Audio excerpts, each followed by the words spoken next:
Hi everyone, very short little look here at this beautiful fringe tree. We have, look at these beautiful feathery flowers, which you can see why they're called the fringe tree.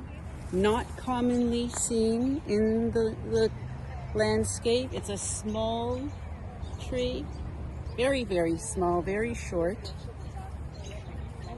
but elegant. For a small city garden where you want the tree shape and the tree form, this is a nice one to have, and it is so unusual.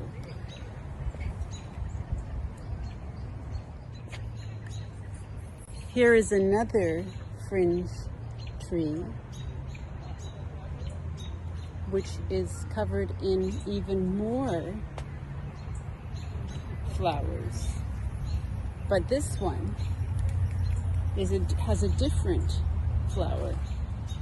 It's they're a little bit more upright and they're not dropping down as much.